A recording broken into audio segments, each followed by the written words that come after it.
what is going on with that headband, and I want it so badly. I will get you. Does that have, do you have hardware on your headband? Yes, it comes with hardware. It's all one piece. I did not do anything but put it on my head, but I'll get you some. Oh my God, I need that so badly. We're living in a headband world. It's all about Oh, headbands right now. it's a headband, headscarf. Yes. Hi, Kerry. Hi, Sandra. You know, I just want, I know exactly. I want to reach through this screen and touch you. I am in my back house in Los Angeles. There is, I'm sure as it is for you, an iPad with a ring light. Yeah. Thank you so much for the ring light in on a blank wall, and our whole experience of which is a part of our job, talking to the press and meeting each other, interviewing each other, is so completely different right now. I'm just wondering what your take is, even on, trying to connect to each other right now. It's a little bit more stressful, right? Because usually there's a team of people that descend upon me, and I can be on the phone preparing to talk to you while somebody else is doing my hair and makeup and telling me what to wear and setting up cameras and lights. But now we're doing that. We're setting up the cameras. We're like being the DP and the glam squad and the all of it. So it makes me really grateful for all of our friends on set who, like this is meant to be a collaborative art, this idea of creating something in front of a camera. And I miss those folks. I miss those folks who help us do this stuff. I agree. You realize even when we're in the process of setting this interview up, there are probably 4 or 5 people who we have not been able to see, not being able to shake hands with, who are helping us. So Ramin, we're going to be able to hear his voice, and George, who are kind of instructing us how to move, how to change the What camera the or the frick? lighting. But they are our voices that are just kind of disembodied. I do, I do, I do as well go, oh my God, all the people, all the crew who help us. I realize how useless I am. Basically, basically, I just like, I don't know how to do any of this, the tech, Any any of the lighting. Where is that shadow coming from? I don't know. But again, here we are. So I'm actually going to start with asking a question about Little Fires Everywhere, which I loved. I'm so glad you and Reese did it. And I, I've read and listened to a lot of articles and interviews that you've done, that one of the things that attracted you the most was about uh, the exploration of motherhood, which I thought was really, really fascinating from all, like mainly four women's points of view. Yeah, Mia yeah. and Elena's point of view, and then the characters of, is it Lulu? No, no, no.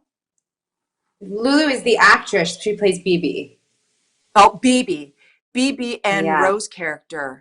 Mhm. And can you talk a little bit? I'm interested to know, in the kind of nuts and boltsy kind of way, of the process of how you and Reese came together, and how what brought you here, like right to this moment. Yeah. Yeah, it's such a great. I mean, one of my first questions for you was, did you read the Killing Eve books? So we'll get to that. Is that Yeah. what draw you Sure. to the series? So I Reese read the book. Reese read Celeste Ng's beautiful novel, Little Fires Everywhere, and she picked it for her book club. But she really, really loved it and could see that it would make a great Mhm. limited series. And so her company got the rights, and then she emailed me. And we've been like casual friends for a really long time. We have a great deal of respect for each other, and we like each other a lot. And we'd often said like it'd be great to work together. So she emailed me and said, like, I found the thing. I found the thing for us, which was a fantastic call to get from somebody like Reese. But also I was like, oh, I wonder what she Mhm. thinks our casting would be. Like, I wonder what she thinks that is. And then I was, just in absolute agreement with her when I read it. I loved the material, and I loved the deep exploration of the many paths to motherhood, but also Mhm. like that there are many different, not only becoming a mother, but how you mother can take on so many different shapes and forms. And I think we tend to think in such a duality of like good mothers and bad mothers, and we ignore the beautiful spectrum of just the diversity of ways that we mother, and how motherhood impacts us as children as well. Mhm. So all of Mhm. that was so ripe for exploration in my mind. I had a fantastic brother, but he died. And then my parents disowned me, and you were my everything. And then we came here, and it feels like all of that changed.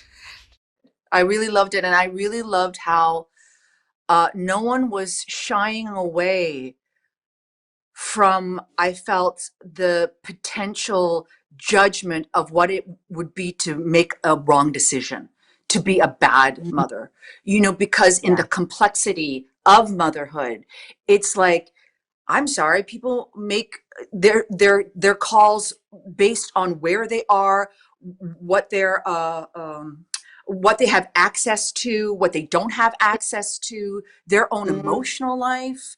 And Mhm. so I really loved, when Reese's character, for that flash basically admits that she did not want to have her youngest daughter, and in such a grotesque way, such a visceral, sharp Yeah. way.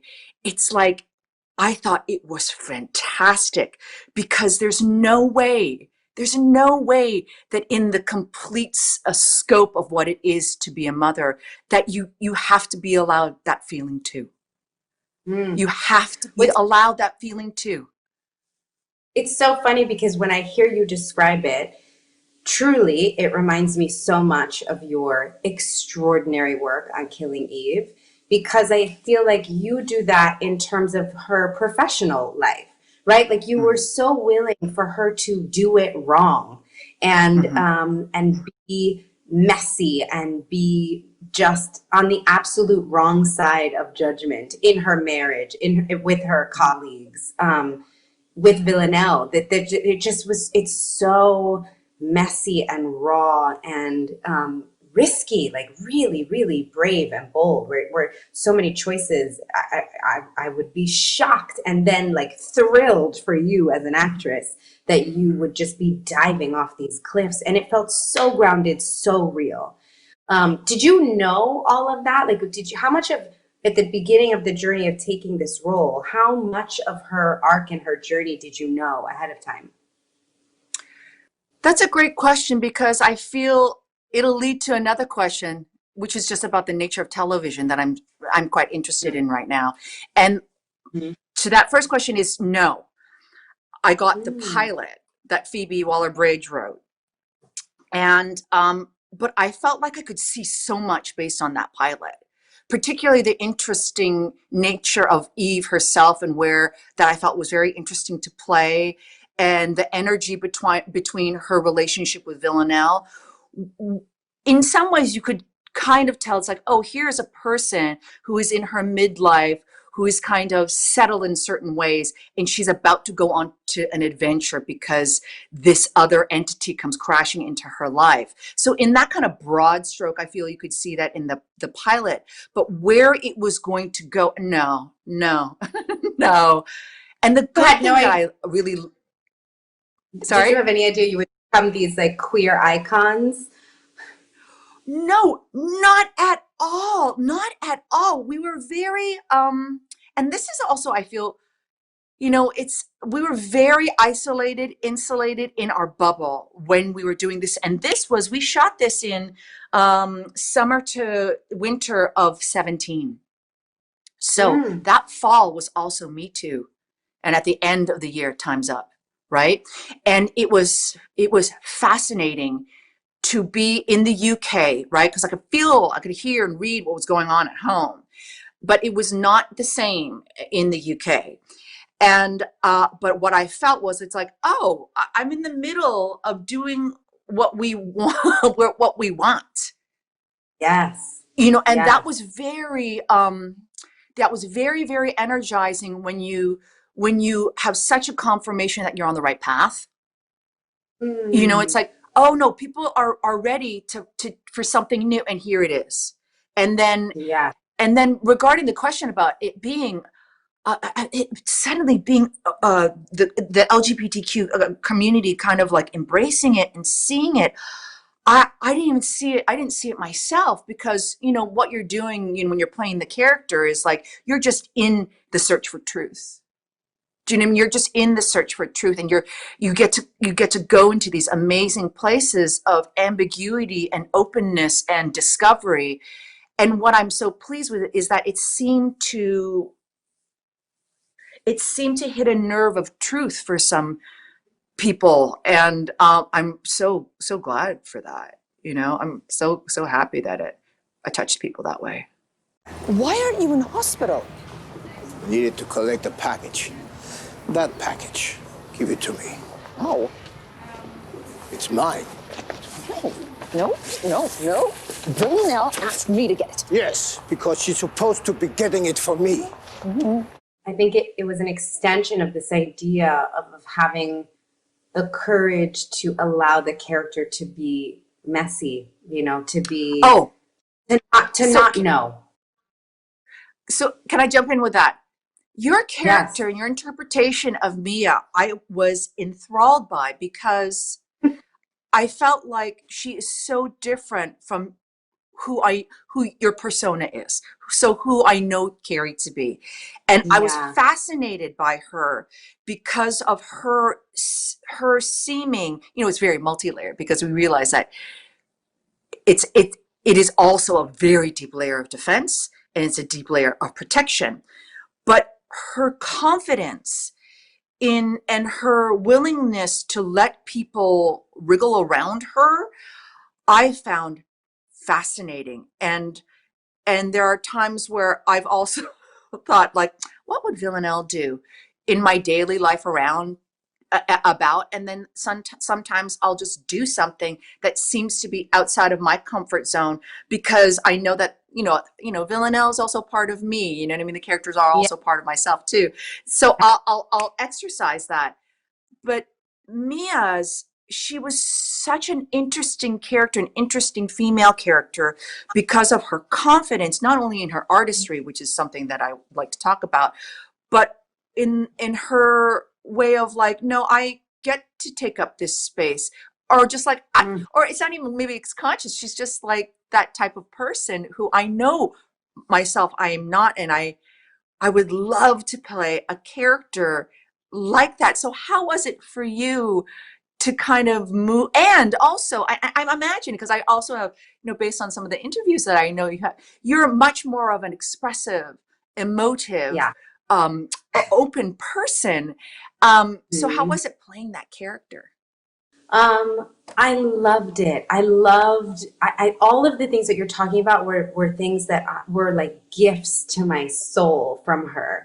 Because you're right, it does come from defense, right? Like this idea of not filling the space to make other people comfortable. That's part of Mia's defense mechanism. And it's how she disarms people. But there is also something about it that is so unapologetic, like in the course of this series, she does learn to apologize for the things that she's done, but she never apologizes for who she is. And that was really powerful for me to get to play in that space, because I am always trying to make a space more comfortable for other people. And I do work around not feeling shame or apology for who I am at times, which is a very scary thing to say out loud. But she doesn't do that. She really doesn't. And some of it was borrowed from my mother. There was a in the process when I realized that I was a teenager in the 90s. I was playing the mother of a teenager in the 90s. Holy crap. This project was asking me to step into my mother's shoes and from her perspective, and to really kind of bond with her journey in a different kind of way. And my mother doesn't. My mother has She's very loving, but she has a way of letting information sit out there without fixing it for you. And even sometimes testing you. So she will, I remember when I was a teenager, I would see her do this all the time. If people ask her where she's from, her answer will depend on who you are and what your biases are. So to a very wealthy Upper East Side mother, she might say, oh, I'm from the South Bronx, to disarm them. And then she won't say anything else. She won't fill in the cognitive dissonance for people. She'll just let people experience that cognitive dissonance and allow them to have their own journey with it, which is not me at all. So it was really fun for me to try on some of that confidence. I think that I gave BB our money because I needed to prove that keeping you with me was the right thing to do. Because sometimes I don't know. I don't know if it was right. I don't know that if I had given you the choice that you would have chosen me. It made me wonder, similarly for you, I've never seen you work this physically, like with all the stunts. And I wonder if that was different for you and if that had, using your body in that way, if that had an impact, the violence of the show, the power, the energy, the physical exchange. You know what? I gotta tell you, even more than that, I think being the only American on that set in Europe informed me more than the physicality. Actually, I've not even really talked about this, but it's like, sorry, my back. But it's like, there's something about constantly feeling like the observer or the outsider, not only in the show, do you know what I mean? I think that's set up that way, but actually physically being the only American on set. And I could tell, like, I felt like I would not back off from the natural absorption of the accent. Because I feel like Eve speaks slightly different than I speak.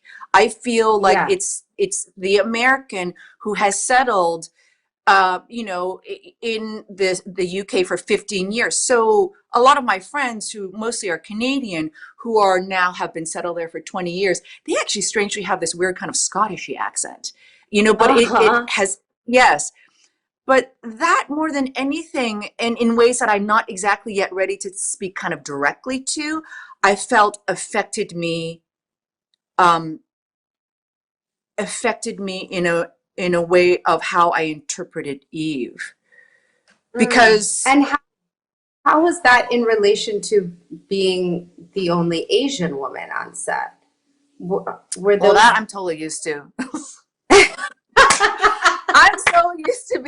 I am so used to being that. But I will say this, I mean, we both, we're going to talk about this later, but we all both came from Shondaland. You know what I mean? Like the UK, I'm not afraid to say, is behind. I am not only the only Asian person on set. Sometimes it changes. It's very exciting when that does. Someone comes on set. But the development of people behind the camera is very slow in the UK. I don't know about the rest of Europe. So it was a little. Sometimes it would be like me and like 75 white people, and I have not come from that.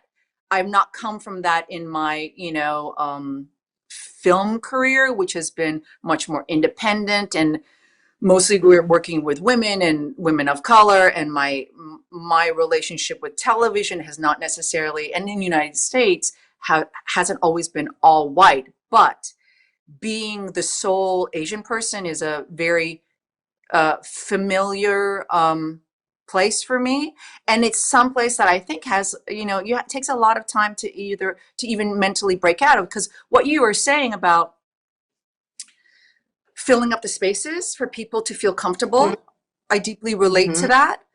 And I'm sure a big part of it has been because when you are the only one on set who looks like you, just very unconsciously, I can't really tell you what it is. Um, I've naturally tried to make that space smooth, make that Yep. space safe, or make that space fun, not only for the other person, but honestly probably for myself as well. And so, when you're working, I don't know, but I do think that somehow being that sole person in a different culture, a different country, somehow affected Eve quite deeply. Mm. I'm so proud of the writers' room that we were able to put together on Little Fires, I Oh, have to say, yeah. because we really, Liz Tigelaar, our phenomenal showrunner, she really filled the room with an eye on diversity in every way. So we had people who could inform the many various truths of the story. So people who had adopted children, people who were adopted, people who had used a surrogate, people from Ohio, Black women, white men, Asian women. Like, our room was filled with varying experiences, and people were really encouraged to speak honestly, to get it wrong, to be messy, to like share of themselves, so that we could get some of those truths on paper. And we needed that. Like, there was no way that one perspective could have written those 4 different paths to motherhood and expressions of motherhood in that time, because they were different. We were dealing with an immigrant experience, we were dealing with an Asian experience, we're dealing with a white experience, with a Black experience, with surrogacy, with adoption, with biological parenthood. There was no way that one person, with all the research in the world, could have brought that much authenticity to all these journeys. And throughout the process, I remember seeing the first edit of our pilot, and we had to have a big meeting to talk afterward, because I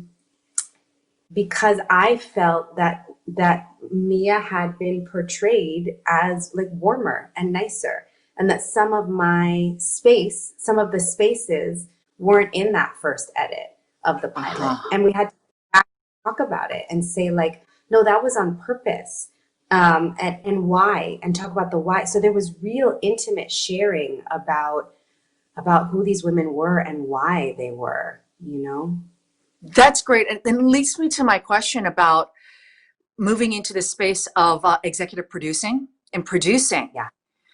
So my question is, one, that's fantastic. So I hear from you that when you guys were working on it, you get access to the edit, and then you can obviously have notes on it.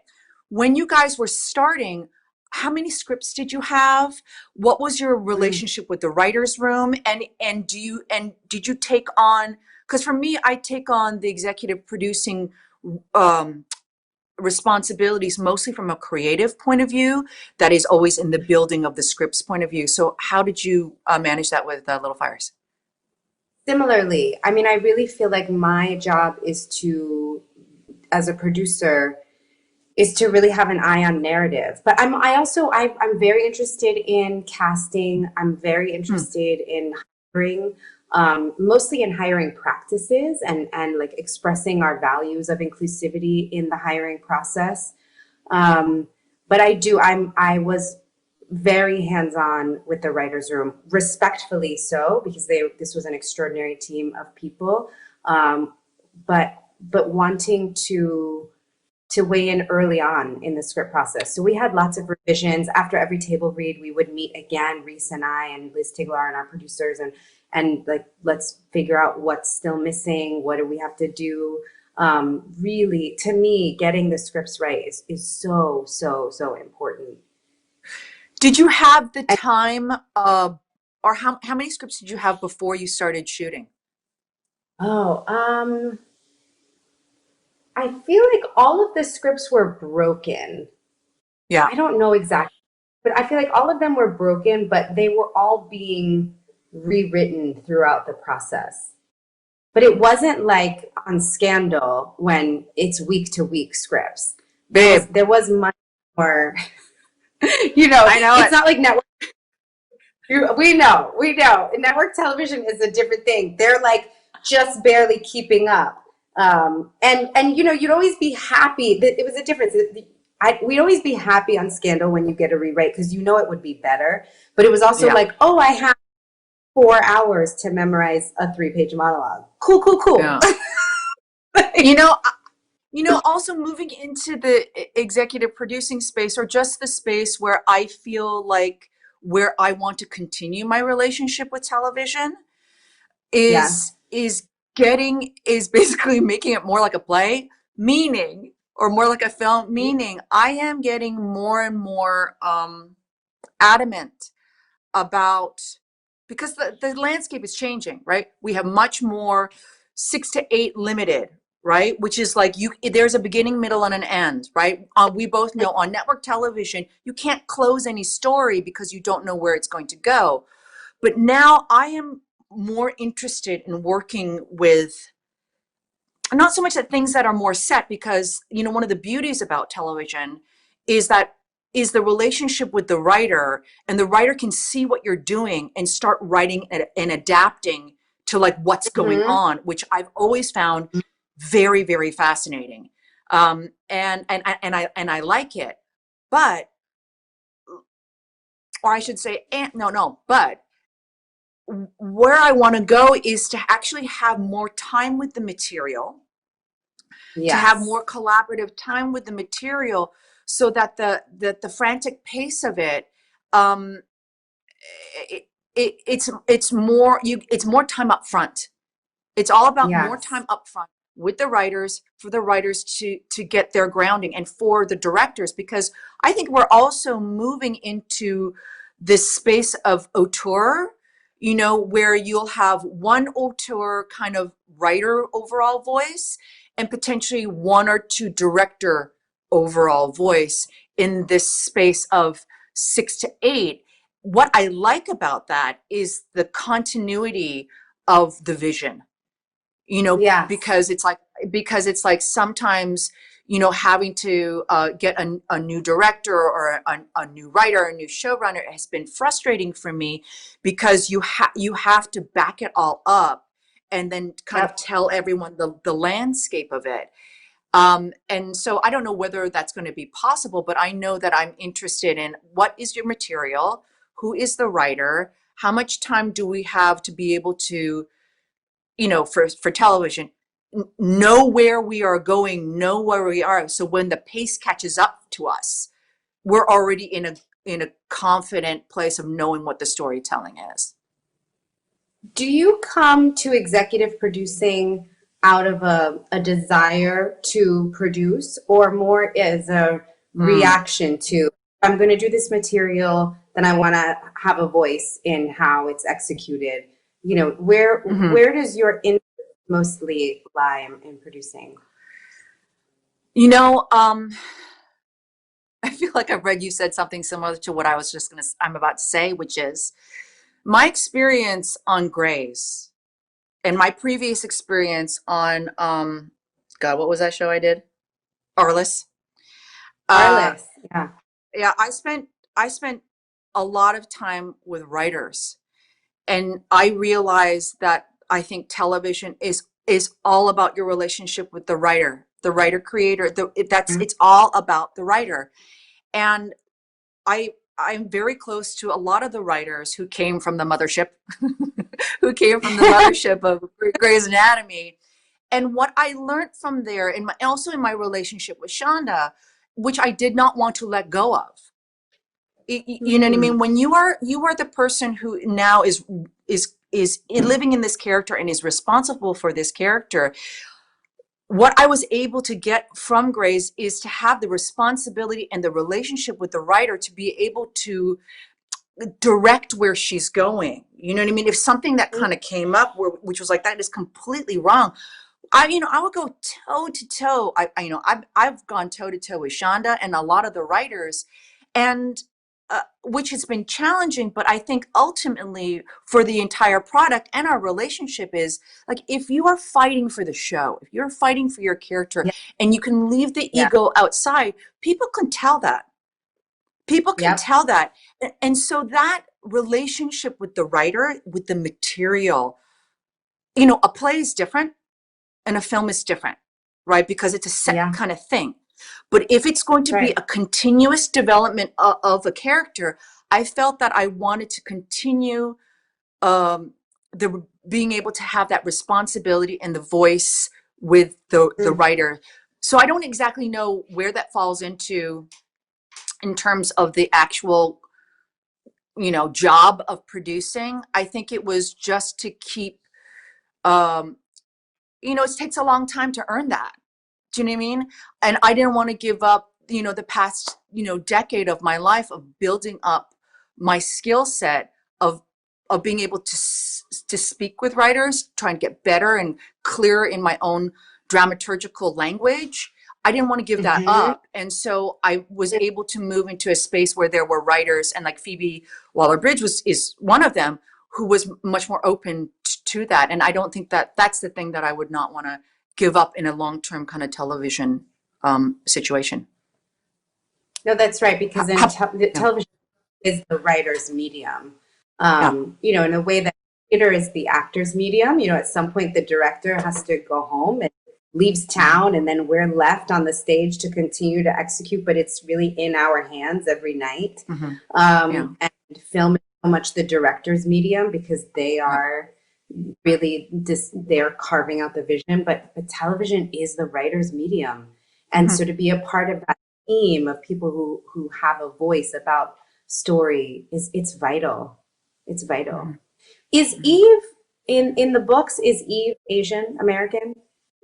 No, I feel like you can tell in the book. So it's based on a couple of novellas by Luke Jennings called, I think it's actually called Codename Villanelle. And I read Phoebe's. The copies I have are after the show has been out, so they're all like covered in Killing Eve marketing, beautiful stuff. But yeah, okay. So there, I feel like definitely Luke Jennings had two novellas out, two Codename Villanelle novellas out, and I read them both, but I also put them down. I put them down because they were quite different than the show, mostly in the dark comedic tone. It's not in the novellas, and while this is a good one because I do want to talk about while he doesn't really I don't remember him really describing Eve, and her race, but I could tell that for me, my projection was that she was white. And that's also a thing that I know that you've spoken to before, and it's obviously, it kind of mushes into Celeste's book of when a character is written and not specifically, their race is not specifically titled, just seeing where your mind goes, seeing where your mind rests into the definition of the character. And I'm still constantly always checking myself for that. But as opposed to, as for the source material, while I loved it and it was very, very thrilling, much more spy-y, I think. I didn't really use it as a touchstone. I used more like Phoebe's sense of humor and her wit more as a touchstone for the tone of the show than the Codename Villanelle books. And I noticed at the top of season 3, the scene in the grocery store and all of the Korean packaging and the Korean cash register talking about her trip to Italy, and that and even the restaurant, that there's a lot more, it felt to me, layering in of Asian identity than in season 1. Absolutely. And that is a slow process that I have been on my entire life of how to bring Asian American identity. Not that it's like, too heavy-handed about it, but most of the shows and most of the things that I've done have not been Asian specific purposefully. When we did Grays, for at least the first 10 seasons, we would not talk about race. We would not go into race, and that was purposeful. and Yeah. whatever, it was the right thing to do when it was, you know what I mean? There are times where, you know, there are in early seasons, like season 3, Burke and Christina were getting married, and there were the two mothers, you know, the Asian mother and the black mother. And I'm like, come on, there is a lot of story that we can do here, right? But they didn't want to Mm. touch it for whatever reason. It wasn't that, whatever it was, it was what it was. And I kind of think it, now my interest is much more in bringing that story in. So even at the beginning of season 3 for Killing Eve, I had pitched Suzanne Heathcote, our showrunner. I was like, listen, I see Eve on a moped in Cambodia. Like that should be the opening shot of her, that she's completely like left the grid. And so she's in a place in a country where she can feel like she's disappeared because she's just in you know, she can feel more of the people. Although I'm And not feel more Cambodian. anonymous. Anonymous. It was very important for her to feel anonymous. And that then was interpreted to being in the UK in, my God, what was that? In New Malden with the biggest Korean population outside, you know, in the UK. But I was happy for that, you know, because Suzanne was very, very open in the way of like, how can we layer where Eve would feel safe again? You know what I mean? And for me, food was a big part of it. She said, oh, we want Eve to kind of be doing something robotic or something that's kind of a repetitive thing that, you know, her mind's not on it. And I immediately said, food. You should have her at the back of a restaurant making dumplings, because making dumplings is something very significant for our community. There's something about home. Food is grounded, because even though she was going to be kind of not checked out, she's actually so deeply checked in, but even though she wants to be anonymous, I felt like layering that with language and kind of like a sense of home without pushing it too much, or like making it be about that. I was really, really happy that they were very open to and portrayed, you know.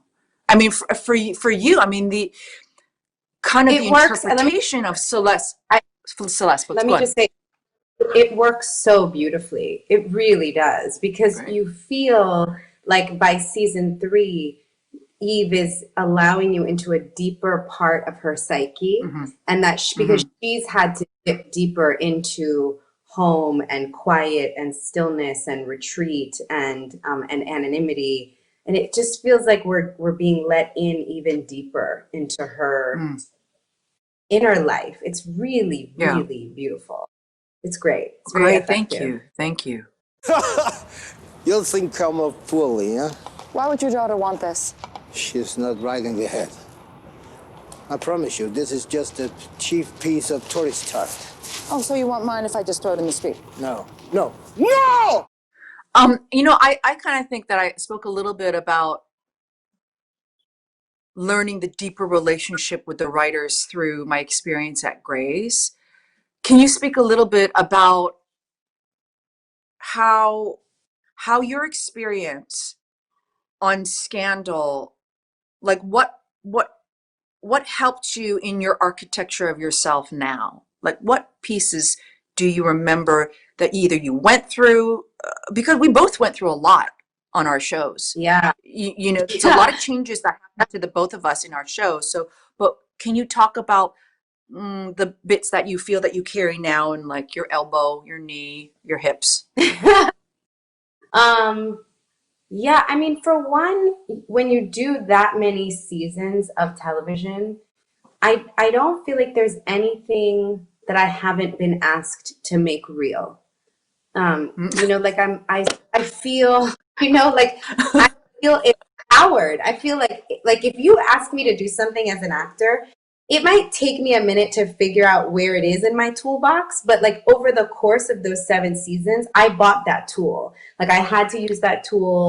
I know I have it there. I just have to find it, because it's just a gymnasium of character where you're just required to week after week be in these heightened experiences of the most important moments of a person's life. And so that requires like a level of athleticism almost, I found as an actor.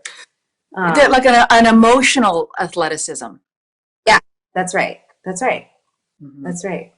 And also, I mean, I will say a physical one too, right? Like working 16-hour days. And if I would notice if I wasn't hydrated, if I wasn't getting enough sleep. I mean, I remember when I was pregnant, it took me twice as long to memorize because I kind of had it timed out, no material.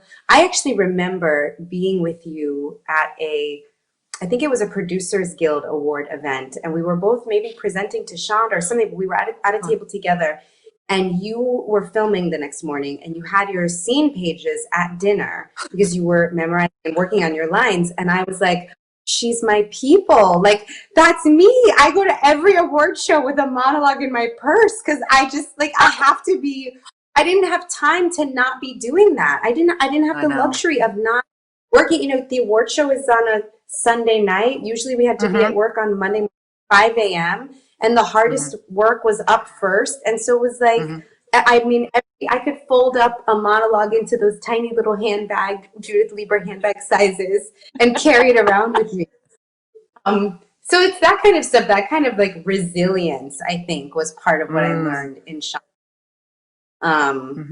And for me also the importance of the writer, that it really is a writer's medium. And I felt like I too was very, very protective of Olivia Pope and devoted to her. Maybe that's the right word. I was so devoted to her. And I have to say, I was inspired by performances like yours, who showed, like you showed me the kind of honesty and depth that was possible on network television. Your performances were always so vulnerable and honest. And so that was the kind of work I was always aiming for.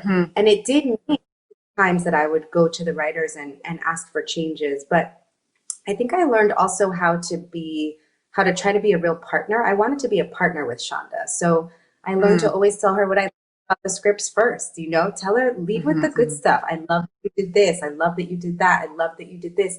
Can I ask you a question about this? You know, like, because I wanted her to know there for her. Like I was there for her. I was there for the show, but also I was going to do my due diligence.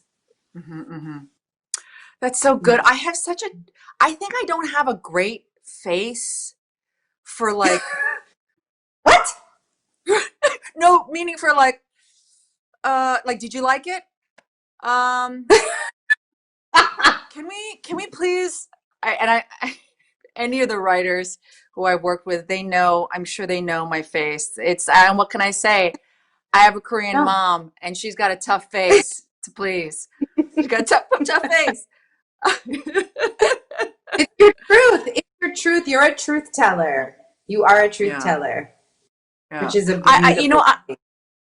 Thank you. I agree. I feel like when I look back, because it's been like 6 years now since I left Grey's, I feel like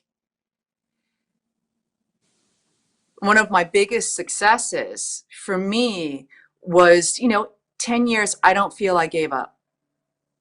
Do you know what I mean? I'm not saying that, but it's like you don't give up on your work, your process, the character. You gotta like time it out regarding resilience. Like sometimes we would do, same with you, but sometimes we would do, early days we did 24, right? Yeah, so like so we usually 22, but sometimes it would go to the early days. It was 24. It was crazy.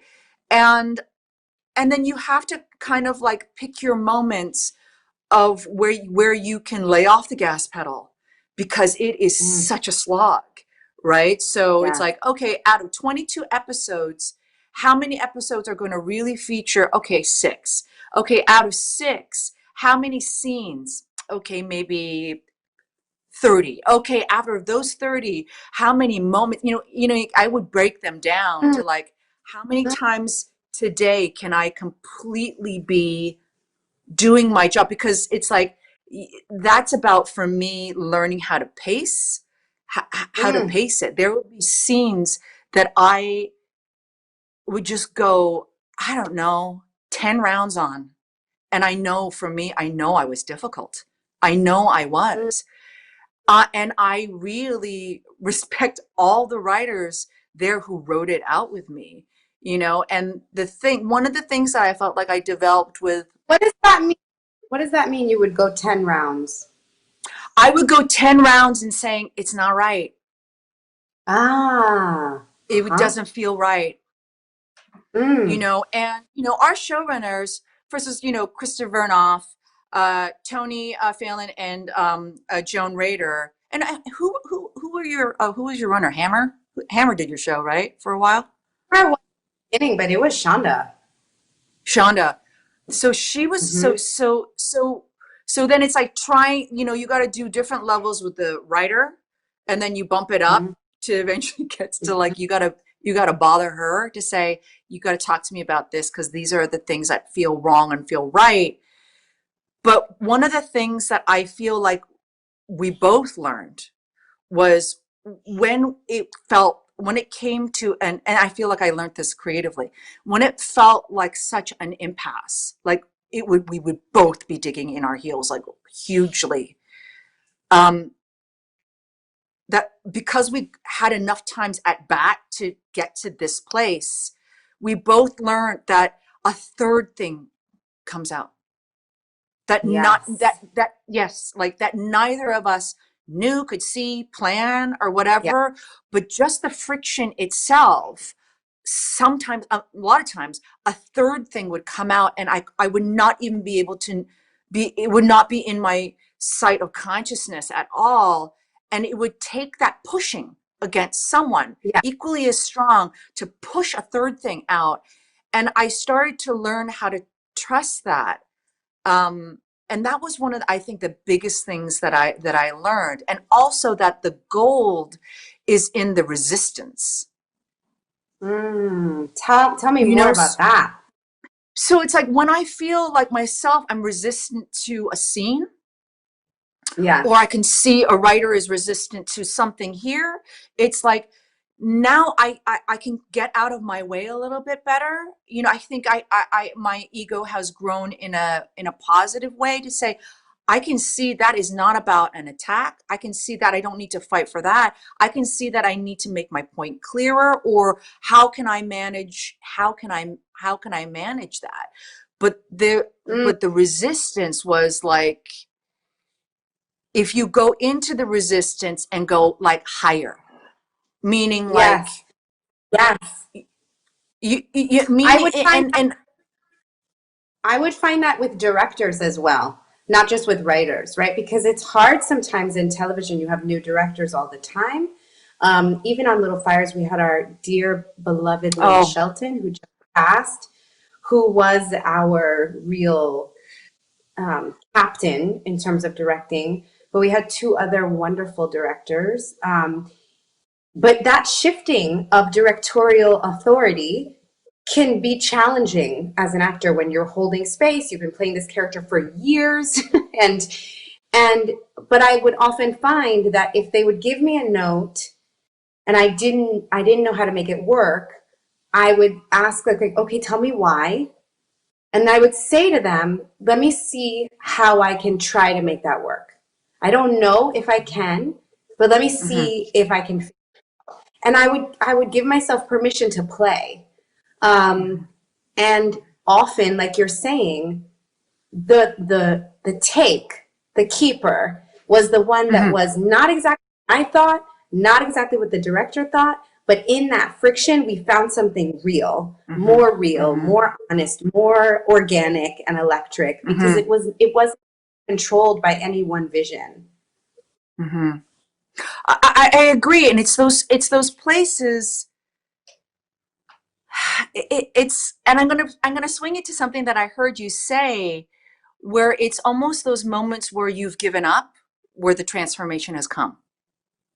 Which leads me into this question of like, you know, this is a while ago, but there was a time when you were full on in film mode, which you are probably now, and then you made the decision to take on television. And you've spoken a little bit about like the biz and the politics that were not interesting to you, and that you were reassessing what your place as an actor is. And I guess I just want to ask you about, your heart at that time, and whether that was one of the factors that led you towards Scandal, towards television, and away from film. Can you speak a little bit about that? Yeah, it's funny because I remember, Sideways and Ray came out in the same year. And so I remember, it's so funny sometimes these moments in our careers, because I remember watching Sideways and being so blown away by you, and and feeling like you were doing that thing that I was doing of like being a woman of color, carving your path and making room for your like messy, quirky, different self in the world.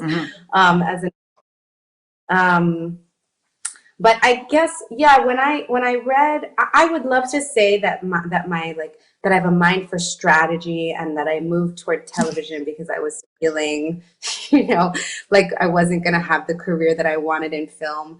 But to be honest, I just wasn't liking anything that I was reading in the film world. I wasn't feeling inspired by the business, by the responses to my work in the business, by the material that I was reading, by the opportunities. And so when I read the script for Scandal that had a Black woman at the center of a story, and she was a complicated anti-hero, and in so many ways aspirational, and in other ways very, very flawed, it just felt like a miracle. It felt like I was holding a miracle in my hands to be reading that script.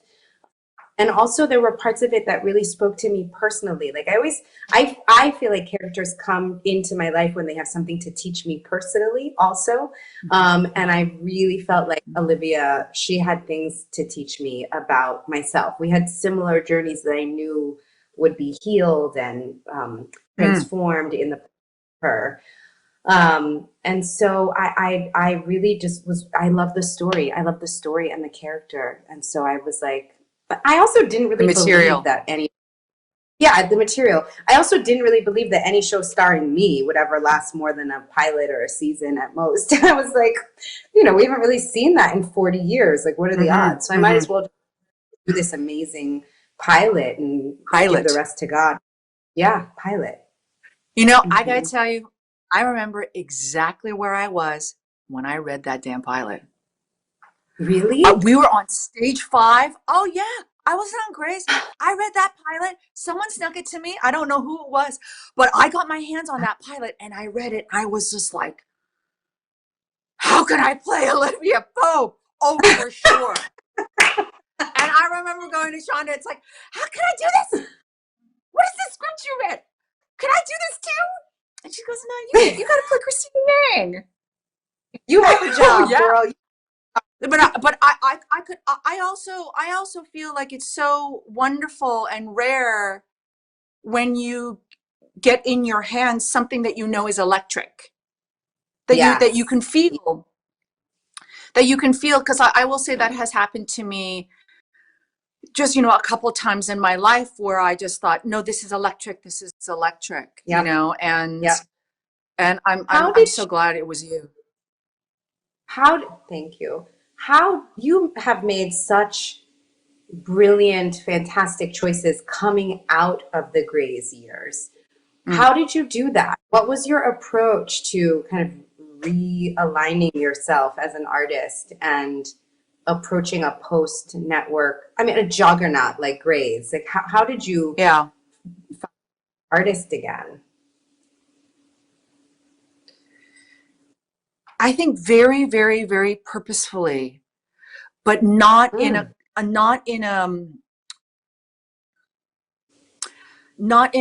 businessy kind of way, because it's only of like careers like ours at this point where it's like, well, the decades that you just go, oh, that was a great choice. No. Oh my God. I remember getting the pilot for Grey's. It's like, it's a medical show. It's, maybe it'll do the pilot. I mean, like, you don't know. You don't know. Right. but I feel like I learned so much off of that time that in exploring myself as an artist, God, how do I speak about this time? It was deeply creative because, Jesus, I'm gonna just say it all wrong. I'm gonna say Okay, it great. all wrong. I just basically Yeah. kind of tried to stay as still as possible and as open as possible to the To muse. being led to I mean, something. yeah, I don't. It's very esoteric and ethereal about trying to talk about the creative experience and the creative, like your process. So that's why I'm struggling to find the correct words. But that again is not resting at all. I was working the entire time, and this is also interesting in the way of like, So there was probably around how many years? 73 years that I was not, between Grace and Killing Eve, right? But in that time, I did 2 films. I did an arc on American crime. I did 3 plays. You know what I mean? So I was steadily still working. I mean, like I'm freaking working on plays, and working on films. Ah, But I also was working on that, like that, just the sensitivity of our radar to find the thing that we're going to dedicate our life to for a chunk of time. mm, Do you know what I mean? It's mm, almost like trying to, like, when you learn after a while that it's not about chasing love. It's like letting love come to you and find you. You know what I mean? That takes a long mm. time to figure that out, by the way. But it's like, if you are open to it, love will find you. And I was just trying to do the same thing of like where is she? Where is that character? Where is she? Come to me. And it did. And it's, again, you can't tell. It was just like, but I had to, I had to make real choices, deciding to, move myself to the UK for half of the year. And, like, at that point I had to make some challenging choices to let people down on other projects. Um, but I could feel the pull of Eve Oh, quite intensely. I could feel that. I think it's just honing that that that call, I guess, or to hear that call. I know it sounds kind of esoteric, but that's the best I could say to that. So in Celeste's book, in Fires, Mia's not specifically written. I just love it. It's fantastic, as an African American character. So what were the conversations within the writer's room of being able to, authentically bring that voice to Mia, played by you? um, it's so funny because when I met Celeste the first time, she said that she had an instinct that Mia was a Mm. woman of color. Oh. In her writing, she knew that, but she didn't feel, and I don't know exactly the words she would use, but the idea of it was that she didn't feel like she had the authority to write a Black Mm. woman's experience in particular. And so she writes her as other. You feel her otherness in the book, and Mm. you can attribute it mostly to class and to culture. But there are references to Pearl's hair being very curly. So there is this kind of subtextual idea that she's other, and a lot of people's understanding of who she was based on themselves, because I think a lot of people saw themselves in Mia and Pearl when they read the book. So there were a lot of people who thought that Mia was Jewish. There was a situation we had to deal with a little bit because there were members of the Asian community who felt that she was Asian. And so at first, when I was talking in interviews about how interesting it was to make Mia a person of color, people were like, what, you're saying Asian people aren't people of color? And I was like, oh no, in my reading of No. it, I thought she was white. So Yeah. it was a really interesting journey, but I felt that we were able to just use her identity as a Black woman to add another layer of complexity. You know, the story was already about differences and the tension of differences in style, in ideology, in class, in parenting beliefs, in geography. And so adding this extra difference of racial identity was very helpful, I think, to clarify the differences between these two women. But there were subtle differences. Like in the book, Elena asks Mia to be her maid, and Mia says yes. And I said, people, we cannot have this Black woman saying yes to being a maid. It is an entirely different compromise, and it's an entirely different subjugation as a Black person to say I will be your maid. So she's got to call it something else: house helper, estate manager, as family assistant. She has to call it something else because Mia is such a person of dignity, and the history of what it means for a Black woman to be a white woman's maid is so fraught. Let's play into that tension and evolve that I thought that conversation. so great, because then you see Reese's character struggle to come up with another another word for like house helper, house manager, which also gives such a great other layer to what that dynamic is. And I know that you know, I was such a fan of Lynn Shelton, and that she was your overall kind of director and guide on this, on Little Fires. Can you speak a little bit about your experience with her and working with her? Yeah. You know, Lynn, to me, like losing her is so devastating because I feel like, for so many reasons, she's a mom, she's just a beautiful person, she's a light, she's a partner, it's a real tremendous loss. But her talent, the loss of her talent also, particularly as a woman, and as a woman who was so invested in capturing humanity on film, it's a real devastation. You know, she came from the independent world and was courted by all the big studios and would say no and no and no because she wanted to do it her way, which was a path of real truth and humanity. So we were so blessed to have her say yes to us. And she really, when she gave her pitch for directing, she basically presented to us all the ways in which she identified with these four different mothers. Sort of her fantasy being a queer woman, her relationship to a child that was that she was scared she was going to lose early on, and that had grown into like a child that she admired and loved so dearly.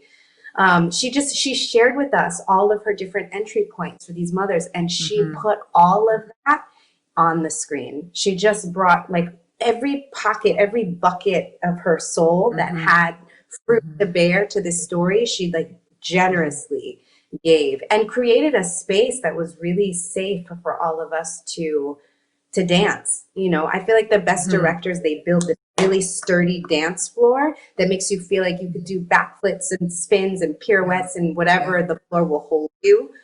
And so she did that. She did that. Great. I'm so sorry for, you know, for us all. Yeah. Yeah. Yeah. She made me also feel like, yeah, we just have to make sure we're continuing to create spaces for women to direct. Yeah. I really hope for, you know, the patience in the development in that area, you know what I mean, through Time's Up. And I just feel like we're in a different space of, and then actually post-COVID, I'm sure that we're going to enter into another new space of filmmaking and TV making. I hope that we don't lose the momentum and the openness towards developing, you know, female talent and non-white talent, you know, because there's a lot of fear going on in both of our communities, rightfully so. And I just hope that I just kind of felt in the past, and I don't know, I'm wondering whether you felt it too, in the last year. I know definitely for me as a Asian American actor, I just started feeling a change. I just started feeling like, oh, hold on, is this gonna stick?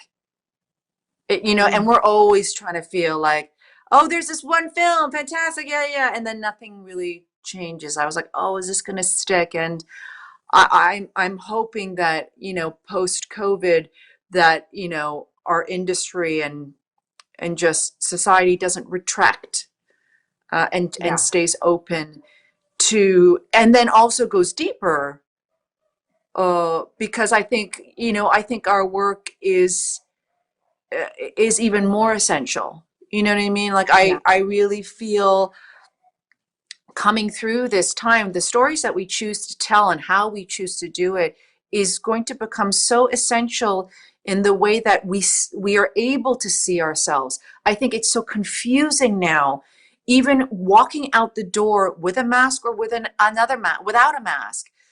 I think you're challenged with your own identity. You're challenged to say, where am I? Who am I? A masked or an unmasked person? What does that mean? What am I? What am I signaling, and what am I not?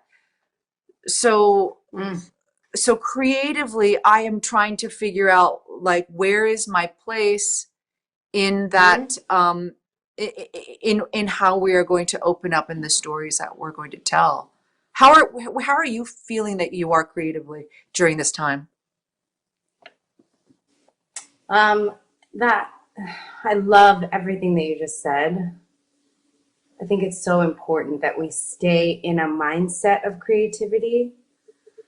But I do feel that kind of what you described post Grays, that feeling of being in more stillness than before, because I did not give myself that stillness after Scandal. I think I was so terrified that I would never work again, that I was like straight to Broadway, straight to Little Fires, like, just like a little bit of the panic.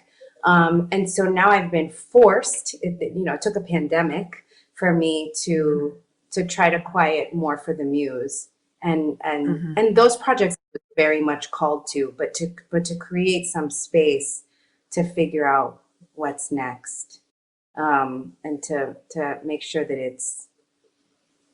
it's contributing to the deepening of our understanding of each other.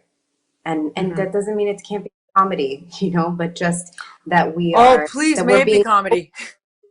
right? Like I love the tone of your show.